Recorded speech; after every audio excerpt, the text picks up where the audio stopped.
Hello, my name is Jake Russell, and today I'll be debriefing you on my client. I'll first run through the new client screen process that was performed before moving into the pre-exercise screening tools used to assess this client's ability to perform physical activity. From there, I'll present my initial consultation notes and needs analysis for the client, as well as a recommendation and action plan that will advise the client on further course of action to take after the consultation. The reason for the client's appointment was that their low level of cardiovascular endurance and speed, as well as a previous hamstring injury, was negatively affecting the client's soccer performance.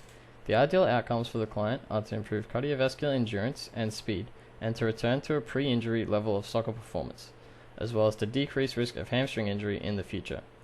As stated, the client's medical history consists of a hamstring injury incurred 11 months ago whilst playing soccer. The pre-exercise screening tools that were used in this consultation are the ESSA Adult Pre-Exercise Screening Tool and the PAR-Q test.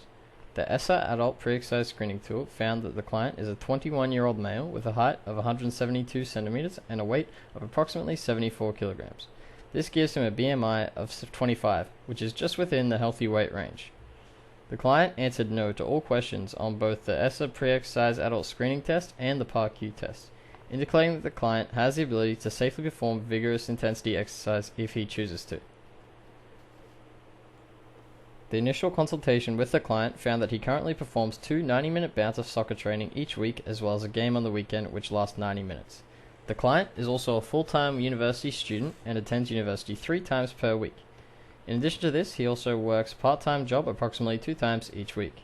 The client has decided on a health, behavior, and exercise performance goal which he will work to achieve in the near future.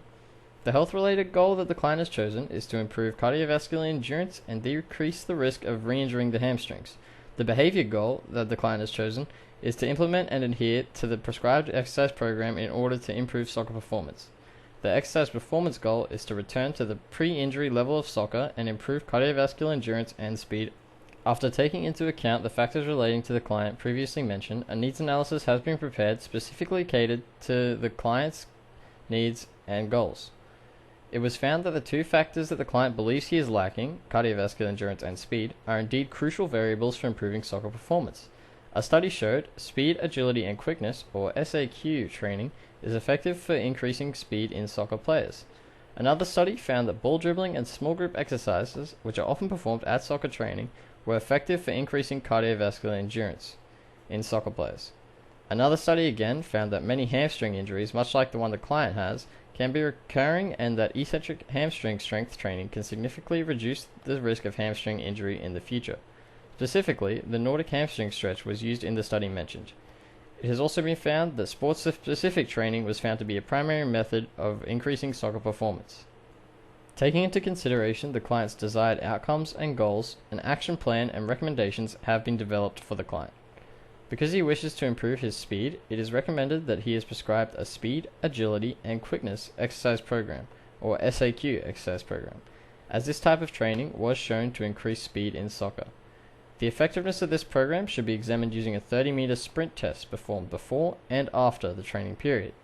It is also recommended that the client be prescribed cardiovascular endurance training in addition to his continuing attendance of soccer training, as both of these things have been found to improve cardiovascular endurance for soccer players.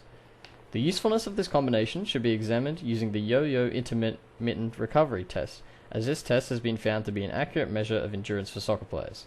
In order to decrease risk of re-injury of the client's hamstrings, it is recommended that he be prescribed eccentric hamstring strength training in the form of the Nordic hamstring stretch, as this exercise has been found to reduce the risk of injury and re-injury of hamstrings during soccer.